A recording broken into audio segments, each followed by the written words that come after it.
दीपा और नीता दोनों जेठानी देवरानी। दीपा नौकरी करती थी और नीता घर संभालती थी। भरा पूरा परिवार था, सास ससुर दोनों के 2 बच्चे, कुल 10 लोगों का परिवार। कई सालों बाद दोनों की बुआ सास कुछ दिन अपने भाई के पास रहने आई।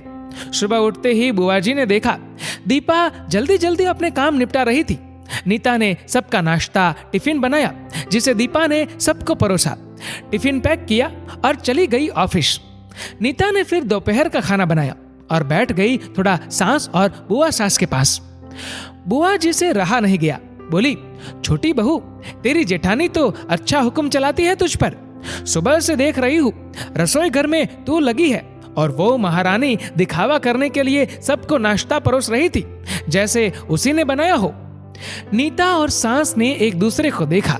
नीता बोली, नहीं, ऐसी कोई बात नहीं है बुआ जी। बुआ जी बोली, तू भोली है पर मैं सब समझती हूँ। नीता से अब रहा नहीं गया और बोली, बुआ जी, आपको दीपा दीदी का बाकी सबको नाश्ता परोसना दिखा? शायद ये नहीं दिखा कि उन्होंने मुझे भी सबके साथ नाश्ता करवाया, मुझे डांट कर पहले चाय पिलाई, नहीं तो सबको खिलाकर और टिफिन पैक करने में मेरा नाश्ता तो ठंडा हो चुका रहता है या मैं खाती ही नहीं। दीदी सुबह उठकर मंदिर की सफाई करके फूल सजाकर रखती है तो मम्मी जी का पूजा करने में अच्छा मन लगता है। मैं तो नहाकर आते ही रसोई में घुस जाती हूँ। शाम को आते हुए दीदी सब्जियां भी लेकर आती है, क्योंकि आपके भतीजों को रात लेट हो जाती है, तब ताजी सब्जियां नहीं मिलती। ऑफिस में कितनी मेहनत करनी पड़ती है, फिर ऑफिस में काम करके आकर रात को खाना बनाने में मेरी मदद करती है। वो मेरी जेठानी नहीं, मेरी बड़ी बहन है। मैं नहीं समझूंगी तो कौन समझेगा? बुआ जी चुप हो गई। शाम को दीपा सब्जी की थैली नीता को पकड़ाते हुए बोली, इसमें तुम्हारी फेवरेट लेखक की किताब है, निकाल लेना। नीता खुश हो गई और बोली, थैंक्स दीदी। नीता सब्जी की थैली किचन में रखकर और किताब रखने अपने कमरे में चली गई। बुआ जी ने दीपा को आवाज दी, बड़ी बहू यहां आना। दीपा बोली, जी बुआ जी। बुआ जी बोली, तुम इतनी मेहनत करके कमाती हो और ऐसे फालतू किताबों में पैसे व्यर्थ करती हो, वो भी अपनी देवरानी के लिए। वो तो वैसे भी घर में करती ही क्या है, तुम दिन भर मेहनत करती हो और वो घर पर आराम। दीपा मुस्कुराई और बोली, आराम? नीता को तो जबरदस्ती आराम करवाना पड़ता है। सुबह से बेचारी लगी रहती है किचन में, सबकी अलग अलग पसंद, 4 बच्चों का टिफिन सब बनाती है और वो भी प्यार से।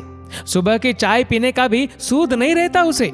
दोपहर को जब बच्चे आते हैं फिर उनका खाना, उनकी पढ़ाई सब वही देखती है। वो है इसलिए मुझे ऑफिस में बच्चों की चिंता नहीं रहती। मैं अपना पूरा ध्यान ऑफिस में लगा पाती हूँ। कुछ दिन पहले ही प्रमोशन मिला है। मम्मी पापा की दवाई कब खत्म हुई, कब लानी है उसे पता होता है। रिश्तेदारों के यहाँ कब फंक्शन है, क्या देना है, सब ध्यान रहता है उसे। घर संभालना कोई छोटी बात नहीं है। मेहमानों की आओ भगत बिना किसी शिकायत के करती है। उसे बस पढ़ने का शौक है। फिर मैं अपनी छोटी बहन की छोटी सी इच्छा पूरी नहीं करूंगी तो कौन करेगा? बुआ जी की बोलती फिर बंद हो गई। दीपा वहां से उठकर चली गई। ये सारी बात सास पूजा करते हुए सुन रही थी।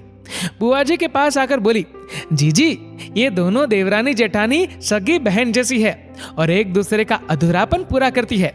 मेरे घर की मजबूत नींव है ये दोनों, जिसे हिलाना नामुमकिन है।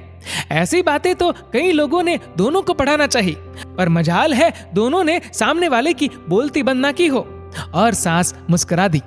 बुआ जी की बोलती अब पूरी तरह बंद है। दोस्तों, इस कहानी को लेकर आपकी क्या राय है, नीचे कमेंट करके जरूर बताएगा। और अगर आपको वीडियो अच्छा लगा हो तो इस वीडियो को लाइक करेगा, शेयर करेगा ज्यादा से ज्यादा लोगों तक। और ऐसे ही और भी इंस्पिरेशनल वीडियोस के लिए सब्सक्राइब करें हमारे यूट्यूब चैनल को और फेसबुक पर फॉलो करें हमारे पेज को। धन्यवाद।